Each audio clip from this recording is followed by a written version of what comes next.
चीज अपने दिमाग में याद रखो कि इंटीग्रेशन इज एंटी डेरिवेटिव।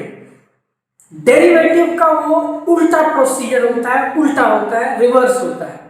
अच्छा, पिछले बार बेसिक फॉर्मूलाज तो हमने देखा था, आज हम थोड़ा सा उसको अप्लाई करने सीखेंगे। पहले थोड़ा इजी क्वेश्चन लेंगे, फिर अपना लेवल थोड़ा बढ़ाएंगे। अच्छा, सबसे पहले हम जानते हैं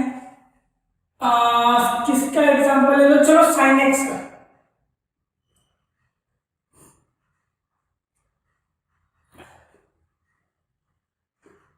हमको पता है integration of cos x dx, cos x का इंटीग्रेशन होता है sir plus sine x plus c, where c is called constant of integration. अगर मान लो तुमको क्वेश्चन ऐसा रहा, find integration of cos 5x, cos 5x का इंटीग्रेशन ढूंढना है सर। cos x का पता है अपने को प्लस साइन x, लेकिन अगर cos 5x, x के आगे अगर कोई नंबर है, कोई कांस्टेंट है, तब क्या करेंगे? यस, ध्यान दो सर, इंटीग्रेशन में चेन रूल नहीं होता है। इंटीग्रेशन में चेन रूल नहीं होता है। Integration of cos 5x dx होता है sin 5x। इसको थोड़ी देर के लिए ऐसा समझो, cos पूरे को x ले लो, cos x का integration sin x, sin 5x divided by 5 plus c। सुनो ध्यान से, पहला सीक्रेट मैं बता रहा हूं। डेरिवेटिव में हम लोग क्या करते थे, x का जो कोएफिशिएंट होता है वो हम मल्टीप्लाई करते थे। फॉर एग्जांपल cos 5x का डेरिवेटिव बता रहा हूं, cos का डेरिवेटिव होता है minus sine 5x into 5। Derivative में x का कोएफिशिएंट हम मल्टीप्लाई करते हैं, इंटीग्रेशन में x का कोएफिशिएंट हमेशा इंटीग्रेशन करने के बाद डिवाइड करना है, ये मस्ट है सर। क्यों ऐसा होता है, क्यों डिवाइड करते हैं, वो भी मैं बताता हूं 2 मिनट। सो पहला चीज हमने क्या सीखा आज, डेरिवेटिव में x का कोएफिशिएंट मल्टीप्लाई होता है, इंटीग्रेशन में x का कोएफिशिएंट डिवाइड होता है। तो आज के बाद इंटीग्रेशन का कोई भी क्वेश्चन आने दो, अगर x के आगे कोई नंबर है, पूरे क्वेश्चन को इंटीग्रेट करने के बाद उसको उस कोएफिशिएंट से डिवाइड करना ही है। एक और एग्जांपल लेते हैं, फिर मैं तुमको इसका रीजन बताता हूं।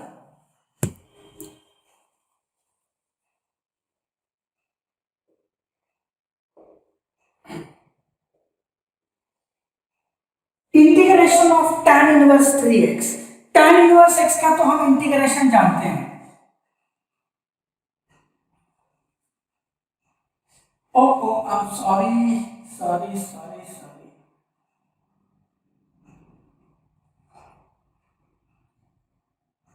One upon one plus x square dx, integration of one upon one plus x square dx हमको पता है this is tan inverse x plus c।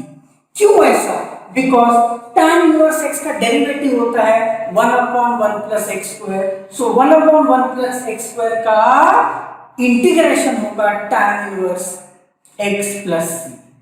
अब सुनो सर मैं क्या बता रहा हूं, integration of one upon one plus, इसको ऐसा लिख देते हैं,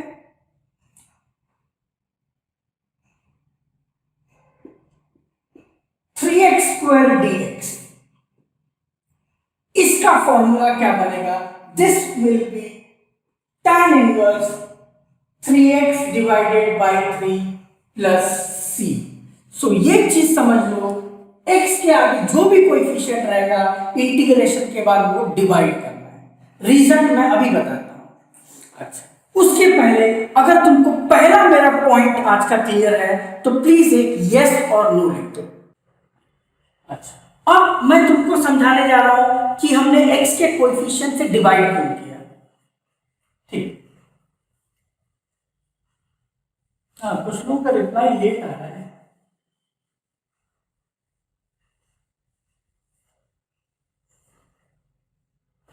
सुनो सर, मान लो एक फंक्शन लेता हूं मैं साइन 5x, ये फंक्शन लेता हूं। अब मैं इसका डेरिवेटिव निकाल रहा हूं। डेरिवेटिव साइन 5x का डेरिवेटिव होता है cos 5x into 5। Sign 5x का डेरिवेटिव होता है cos 5x इंटू 5, x के कोएफिशिएंट से मल्टीप्लाई करेंगे। अच्छा, इस एंटी डेरिवेटिव इंटीग्रेशन का मतलब क्या? फंक्शन को डिफरेंशिएट करके जो आया, अगर मैं इसको इंटीग्रेट करूं तो वापस फंक्शन आना चाहिए। अब मैं इसको इंटीग्रेट कर रहा हूं, 5 cos 5x dx। 5 कांस्टेंट है, बाहर चला जाएगा, अंदर बचेगा cos 5x dx। अब सुनो, अगर मैं इसमें सिर्फ cos 5x का डेरिवेटिव या cos x का डेरिवेटिव लिखूं, which is sin x, cos x का integration which is sin x, तो सर ये गलत हो जाएगा, मेरे को ओरिजिनल फंक्शन नहीं आ रहा है। एंटी डेरिवेटिव मतलब क्या? जिस फंक्शन को डिफरेंशिएट करके जो आंसर मिला, इसको इंटीग्रेट करने पे वापस से आना चाहिए। तो जब मैं इसको इंटीग्रेट कर रहा हूं तो sin 5x तो आ रहा है, बट इंटू 5 भी है, ओरिजिनल फंक्शन नहीं आया। सो मैं क्या करता हूं, x के कोएफिशिएंट से जब डिवाइड करेंगे तब जाके 5 कैंसल और तब ओरिजिनल फंक्शन आता है।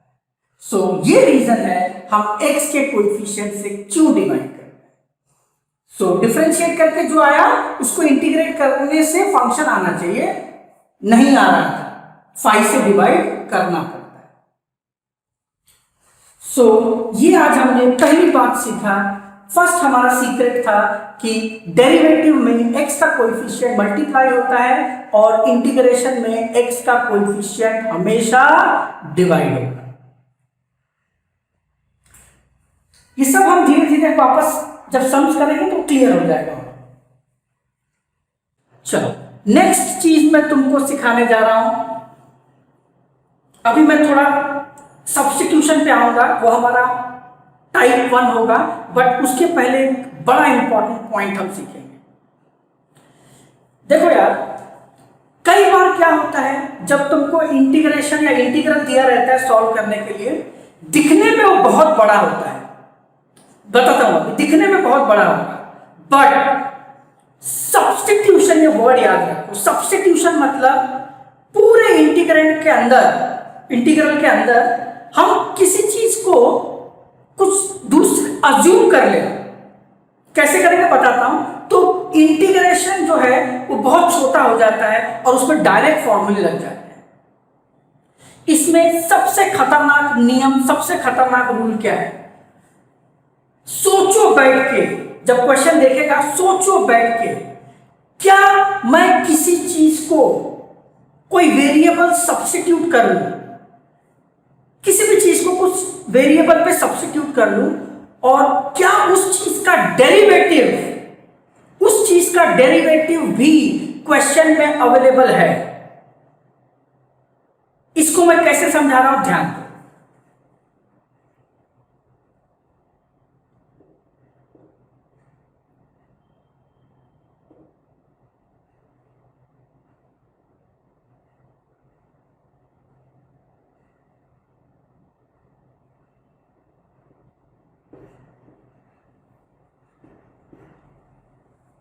ऐसा एक क्वेश्चन बोला है सर, मजा आएगा तुमको, ध्यान देना। Integration of 2x plus 2 divided by x square plus 2x dx। अब क्या करें, तुम तो पहली बार देख रहा है क्वेश्चन, तो यहां पर ये ट्रिक, ये सीक्रेट काम आता है सर। सोचो, क्या मैं किसी चीज को कुछ वेरिएबल सब्स्टिट्यूट कर लूं, और जिसको सब्स्टिट्यूट किया, क्या उसका डेरिवेटिव उस इंटीग्रेशन के अंदर अवेलेबल है क्या? सुनो कैसे, एक मैं बताता हूं, फिर आइडिया आता रहेगा धीरे धीरे। मैं क्या करता हूं, ये जो डिनोमिनेटर है, मैं बोलता हूं late x square plus 2x को मैं कुछ एक टेम्पररी सब्स्टिट्यूशन ले लेता हूं, कोई तो वेरिएबल ले लेता हूं, से t ले लेता हूं, t ले लेता हूं। अब मेरा पॉइंट थोड़ा आप ध्यान देना सर, प्लीज जाग जाओ, बहुत इंपॉर्टेंट चीज बता रहा हूं। इसको मैंने t माना, डिनोमिनेटर। अब मैं इसका डेरिवेटिव निकालता हूं, ध्यान दो। एक्स स्क्वायर का डेरिवेटिव होता है 2x, 2x का डेरिवेटिव होता है 2। हम डिफरेंशिएट कर रहे हैं with respect to dx। X square का डेरिवेटिव 2x, 2x का डेरिवेटिव 2 इक्वल टू t का derivative dt by dx, dt by dx। इस dx को यहां लिख रहा हूं, 2x plus 2 dx equal to dt। अब देखो सर, मैजिक हो गया यहां पे। मैंने एक्स स्क्वायर प्लस 2x को 2 लिया और इसका जो डेरिवेटिव है 2x प्लस 2 वो क्वेश्चन में था। 2x plus 2 dx, 2x plus 2 dx is equal to t. So I equal to, I मतलब symbol of integral, I equal to 2x plus 2 dx को मैं लिख सकता हूं dt by x square plus 2x को मैं लिख दूंगा t। देखो सर कितना छोटा हो गया और इसका डायरेक्ट फॉर्मूला अपने पास है। तुमको याद है कि नहीं, integration of dx by x होता है log x, integration of dx by x होता है log x। So integration of dt by t हो जाएगा log t प्लस c, तो लिखते ही है। बट हम जो आंसर निकाला, हम जो इंटीग्रेशन किया, this is in terms of t। ऐसा नहीं चलेगा, अपने को x में लिखना पड़ेगा ओरिजिनल। सो मैं फिर से सब्स्टिट्यूशन ले लेता हूं, i का वैल्यू आएगा log x square plus 2x, t के जगह वापस लिख दिया x square plus 2x plus c। अच्छा, तुम एक चीज नोटिस करो, log के आगे मैंने ऐसा दो लाइन डाला है, इसको मॉड बोलते हैं। Integration of dx by x log x होता है, बट एक लिखने का तरीका होता है, हम log लेते हैं मॉड x का। मॉड x मतलब log हम पॉजिटिव वैल्यू का लेते हैं। सो जब भी log हम लिखेंगे तो आगे जो फंक्शन है उसको मैं मॉड में रखूंगा, हम उसका पॉजिटिव वैल्यू लेंगे।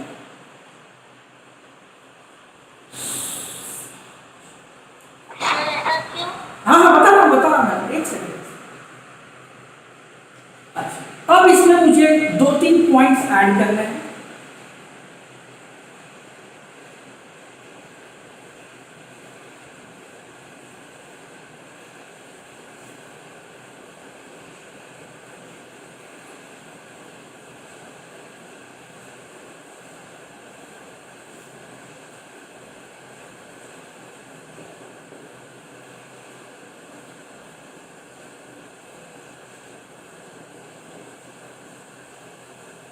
सुनो बच्चा लोग, मैं अब एक लिखने का तरीका मैं तुमको बताने जा रहा हूं। आज के बाद जब हम सब्स्टिट्यूशन लेंगे, जैसे यहां लिया था, उसके बाद हम डिफरेंशिएट करते हैं। डिफरेंशिएट करके आएगा 3x स्क्वायर प्लस 5, और अब इसके बाद मैं हमेशा लिखूंगा dx। डिफरेंशिएट करने के बाद x वाले टर्म के साथ लिखूंगा dx और t वाले टर्म के साथ लिखूंगा dt। तुम जितने भी बुक्स अब पढ़ोगे उसमें तुम यही स्टेप पाए, तो दिमाग तुम्हारा खराब नहीं होना चाहिए कि ये dx कहां से आया। ये एक्चुअली इधर का t का डेरिवेटिव क्या होता है, dt बाई dx, बट ये dx हम हमेशा वहां लेके जाते हैं, तो ये स्टेप में अब डायरेक्ट लिखूंगा। तो इसके बाद जब मैं इसको डिफरेंशिएट करूंगा तो 2x प्लस 2 के आगे मैं हमेशा लिखूंगा dx और t के जगह सिर्फ लिखूंगा dt। मतलब ये स्टेप मैं ओमिट कर दूंगा। तुम जितने बुक्स पढ़ोगे सब में ये स्टेप नहीं लिखा है, तो भूलना समझना में गड़बड़ नहीं करना कि ये dx कहाँ से आया। तो RHS का dx ही यहाँ आके मल्टीप्लाई होता है।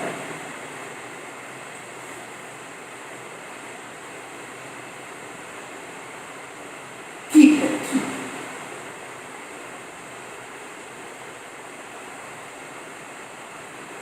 चलो मुझे एक तो क्वेश्चन और बताने पड़ेंगे।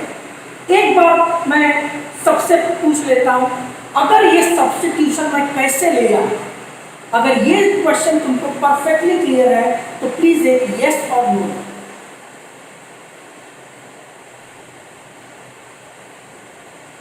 ठीक, इसको कॉपी करो। मैं एक दो क्वेश्चन और बताता हूं, फिर तुम्हारा सब प्रॉब्लम सॉल्व हो।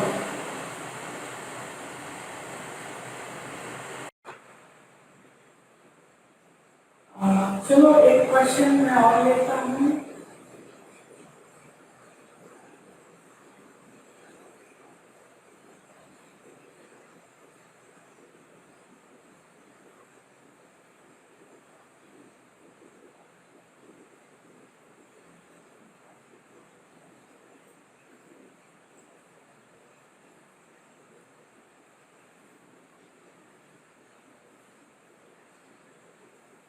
देखो बच्चा लोग, भारी क्वेश्चन है।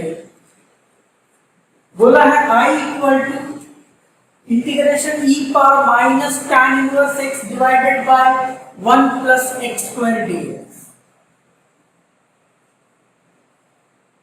ये इसीलिए मैंने बोला था फॉर्मूला आना चाहिए sir. 1 plus x square denominator में और tan इनवर्स x भी है कब, तो तुमको समझ में आना चाहिए हाँ भाई tan इनवर्स x का डेरिवेटिव होता है 1/1 प्लस एक्स स्क्वायर। एक्चुअली इसको ऐसा लिख सकते हैं I equal to e power minus tan inverse x into 1/1 plus x square dx।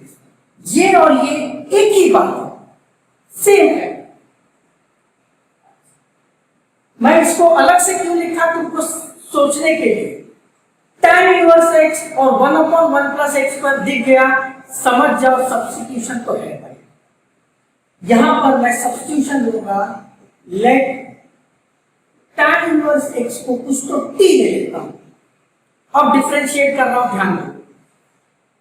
Substitution लेने के बाद डिफरेंशिएट करना है। यस, सब्स्टिट्यूशन लेने के बाद डिफरेंशिएट करना है। tan इनवर्स x का डेरिवेटिव होता है 1/1 प्लस एक्स स्क्वायर। जैसा कि मैं तुमको बताया, डिफरेंशिएट करने के बाद dx और t को हम लिखूंगा dt। अब देखो सर ये क्वेश्चन कितना इजी हो गया। हमारा फंक्शन क्वेश्चन बन जाएगा I equal to integration of e raise to minus tan inverse x को लिखो t and 1/1 plus x square dx। 1/1 plus x square dx, this is dt।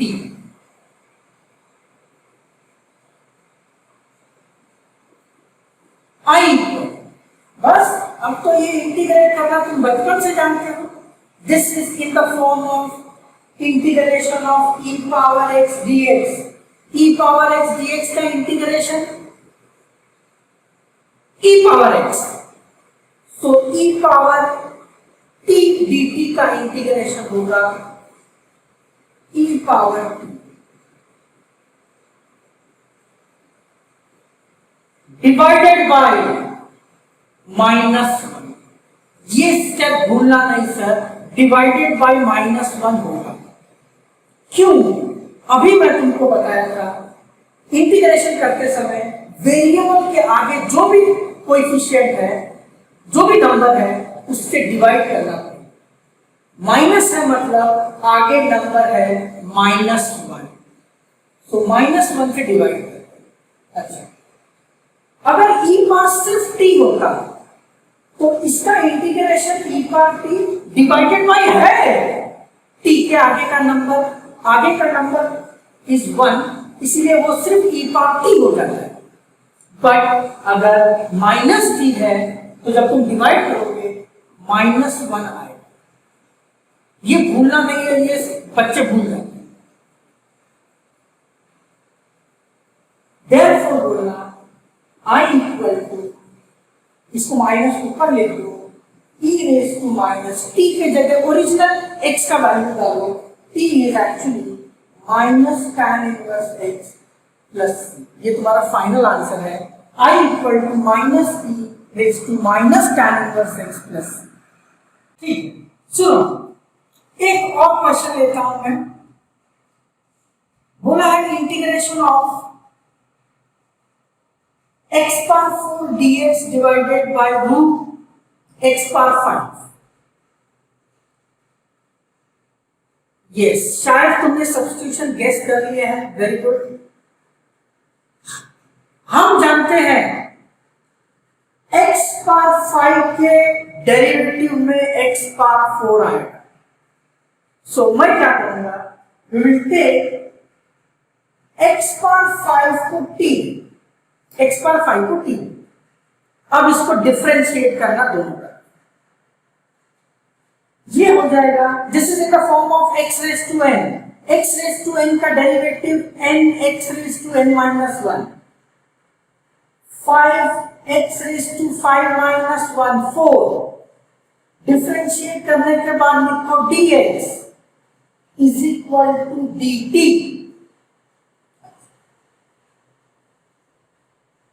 Okay, check करते हैं क्या फायदा हो गया।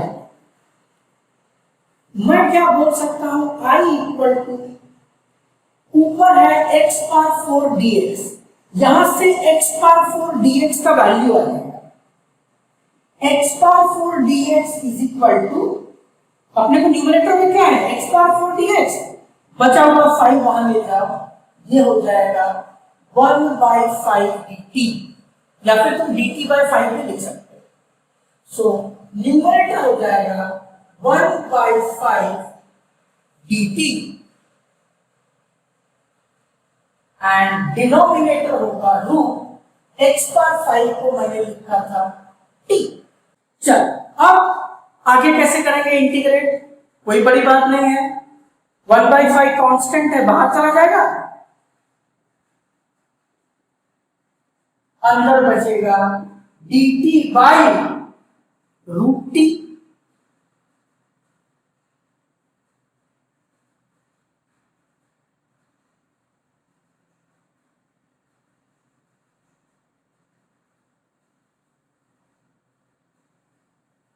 ये इसको इंटीग्रेट करना मैं पिछले क्लास सिखा चुका हूं already. I equal to 1/5 root t को ऊपर जब लेके जाएंगे t raise to minus half dt, root t ऊपर जाएगा तो t raise to minus half हो जाएगा, and this is in the form of x raise to n। So लिखो I equal to 1/5 t raise to x raise to n का integration x raise to n plus 1 divided by n plus 1, minus half plus 1 is half divided by half. So finally तुम लिख सकते हो I equal to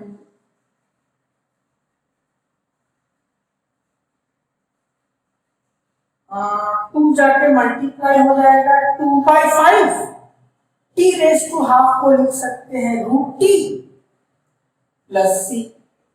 I equal to 2/5 root t को वापस लिख दो sir, t क्या था, x raise to 5 plus c, x raise to 5 plus c।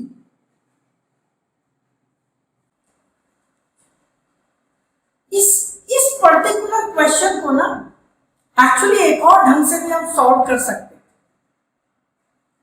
किसको दिमाग चल रहा है तो बताओगे? यस, सही सही है, सही। हम क्या करेंगे सर, इस रूट x रेस टू 5 को एक और ढंग से भी लिख सकते हैं। I equal to x raise to 4 dx divided by root x raise to 5 का मतलब होता है x raise to 5 by 2। Root x raise to 5 का मतलब होता है x रेज टू 5 बाय 2। वही बोला था मैंने, एक्सेलेंट दीपक, गुड।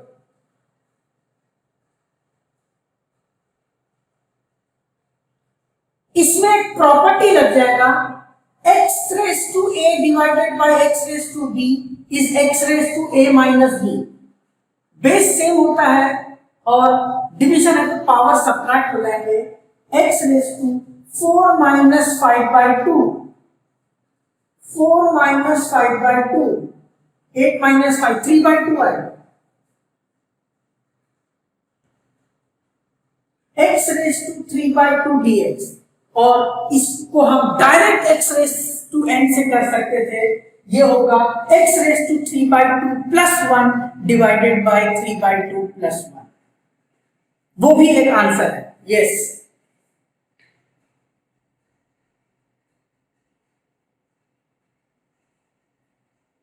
ये एक तरीका है। अच्छा, बट ये मैं तुमको क्यों बताया? तुम बोलेगा यार इतना इजी था, यही बोल देता पहले। रीजन है, अगर मान लो ये क्वेश्चन ऐसा है,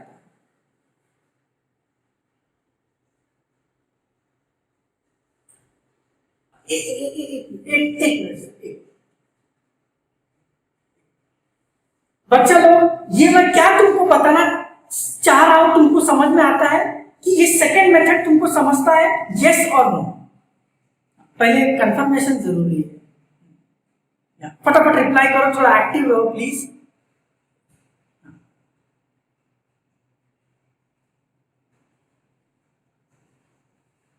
यस,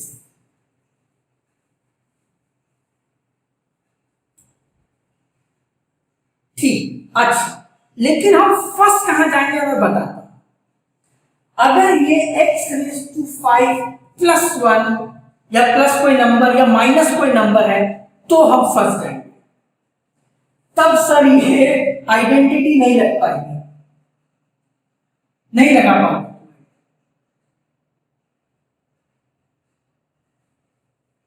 इसको लिखना पड़ेगा x raise to 5 plus 1 raise to half, फिर बेस सेम नहीं हो पाएगा।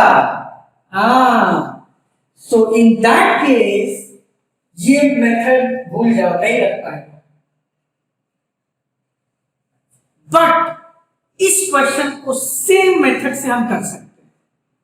सब्स्टिट्यूशन में थोड़ा सा चेंज होगा। तुम क्या करोगे, let x raise to 5 plus 1 को टी, इस पूरे को टी लो, पूरा क्वेश्चन सेम हो जाएगा। क्यों? x रेज टू 5 प्लस 1 का भी डेरिवेटिव क्या होगा? 5x रेज टू 4, 1 का तो डेरिवेटिव 0। सो सब कुछ सेम रहेगा, बस लास्ट में जब तुम t का वैल्यू सब्स्टिट्यूट करोगे तो x रेज टू 5 प्लस 1 लिखना पड़ेगा, बस। बाकी सब सही है। यहां पर अगर -3 होगा, सेम सोल्यूशन, बस तुम x रेज टू 5 -3 को t लेना। -3 का डेरिवेटिव तो 0 होगा, कांस्टेंट है। बस यहां क्या आंसर आएगा? -3।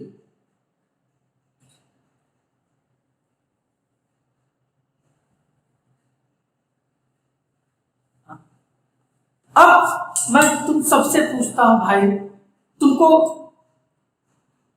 क्या मैं बताना चाह रहा हूं? अगर ये क्वेश्चन तुमको क्रिस्टल क्लियर है, प्लीज एक यस और नो। और कोई ट्राई करना चाह रहा है, इसका आंसर मुझे दे दो भाई। Integration of minus cos 5x minus 7/5। हाँ हाँ सर, एक बार वापस बोल देना प्लीज, थोड़ा slow. Minus cos 5x minus 7/5। 5x minus 7 by 5 plus 3। Yes, ये करेक्ट है। हाँ हाँ, ये करेक्ट है। क्यों? साइन, ये पूरा क्या है? Linear term. साइन एक्स का इंटीग्रेशन होता है minus cos x, linear term is x. अच्छा, डिवाइडेड बाय 5 क्यों आया?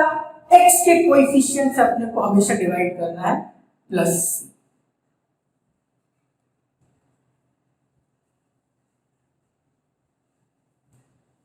एक और पूछता हूं, कोई और ट्राई करे इस बार।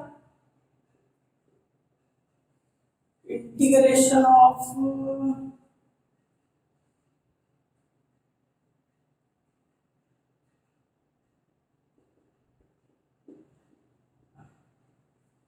Integration of 2 sin square x dx। Secret मैंने बताया, इंटीग्रेशन करने के बाद एक्स के कोएफिशिएंट से डिवाइड करते हैं। सेकंड, ढूंढो इंटीग्रेट करते समय क्या अगर मैं किसी को t मान के सब्स्टिट्यूट कर लूं तो उस इंटीग्रल के अंदर उसका डेरिवेटिव बन रहा है क्या? ये सेकंड चीज मैं बताया, जो कि बहुत सारे सब्स्टिट्यूशन वाले प्रॉब्लम में अपने को हेल्प करेगा। और तीसरा मैं तुमको आज बताने जा रहा हूं, इंटीग्रेशन में ट्रिग्नोमेट्रिक फंक्शन के लिए x raise to n dx का formula x raise to n plus 1 divided by n plus 1 ये वैलिड नहीं है। इंटीग्रेशन में x रेज टू n का फॉर्मूला ट्रिग्नोमेट्रिक फंक्शन के लिए वैलिड नहीं है। अगर तुम बोलेगा this is 2 into sine square x को मैं लिख दूंगा sine cube x divided by 3, x raise to n का फॉर्मूला लगाया, ये गलत हो जाएगा सर। इंटीग्रेशन में ऐसा नहीं होता है। डेरिवेटिव में वैलिड था, डेरिवेटिव में वैलिड था एक्स रेज टू एन का फॉर्मूला। इसको तुम ऐसा लिखते थे 2 into d by d x of sine square x को हम लिखते थे sine x raise to 2 into इसका derivative x raise to n का फॉर्मूला तुमने लगाया था n into x raise to sine x raise to 2 minus 1 is sine x into chain rule बोलता है साइन एक्स का डेरिवेटिव था कॉस एक्स। सो trigonometric function के लिए x रेज टू n का फॉर्मूला डेरिवेटिव में वैलिड है, यहां वैलिड नहीं है, इंटीग्रेशन में नहीं है। अगर नहीं है तो कैसे सॉल्व करेंगे? सो इसका लॉजिक ये है सर, तुमको ये जो पावर है साइन के, जो भी पावर है सेकंड या थर्ड पावर, उसको तुमको कन्वर्ट करना पड़ेगा लीनियर पावर्स में, जिसको तुम हाफ एंगल्स में भी कन्वर्ट कर सकते हो। तो हमारे को साइन स्क्वायर एक्स का फॉर्मूला है in terms of linear x, बताता हूं मैं कैसे। बट अभी मैं जो तुमको समझाना चाहता हूं कि डेरिवेटिव में ट्रिग्नोमेट्रिक फंक्शन के लिए एक्स पावर एन वैलिड है, इंटीग्रेशन में वैलिड नहीं है। इतना पॉइंट, इतनी बात तुमको समझ में आता है, प्लीज एक यस और नो लिखो।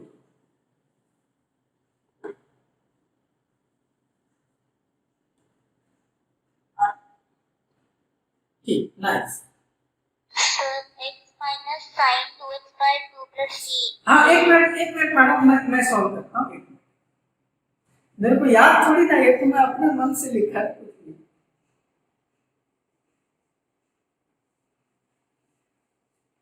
चलो, अब x रेज टू n तो लग नहीं सकता, तब क्या करें? मैंने बोला इसको तुमको कन्वर्ट करना पड़ेगा लीनियर फैक्टर या हाफ एंगल में, लीनियर x या हाफ एंगल x में कन्वर्ट करना पड़ेगा।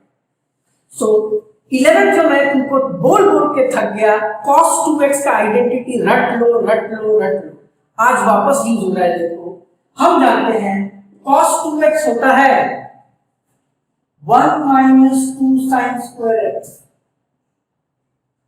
cos 2x के तीन फॉर्मूले, बट मैं ये यूज कर रहा हूं क्योंकि मेरे को साइन स्क्वायर एक्स चाहिए।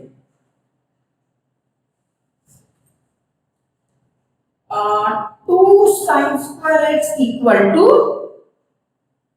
1 माइनस कॉस 2x। ये वहां जाके प्लस हो गया और ये आके सब्ट्रैक्ट हो गया। इससे अपने को साइन स्क्वायर एक्स का फॉर्मूला आता है 1 minus cos 2x by 2. So our I becomes 2 into sin square x के जगह में लिखूंगा 1 minus cos 2x by 2 and dx. ये स्टेप करने से फायदा क्या हुआ? जो पहले रेशियो पे पावर था, पावर हट गया सर, ये लीनियर टर्म 2 स्टाइल में कैंसिल कर दो. I equal to integration of 1 minus cos 2x dx. इसको तो सॉल्व करना इजी है. I equal to 1 अलग से इंटीग्रेट होगा, ये पिछले लेक्चर का बता रहा हूं, माइनस cos 2x dx अलग से इंटीग्रेट होगा. Therefore बोलना I equal to 1 का इंटीग्रेशन, 1 मतलब dx का integration, 1 into dx is dx, dx का इंटीग्रेशन होता है x minus cos x, cos x का इंटीग्रेशन होता है plus sin x, cos x का integration plus sin x, so plus sin x is 2x divided by 2. क्यों? x का coefficient से डिवाइड होगा sir, sin 2x divided by 2 plus c. ये final answer.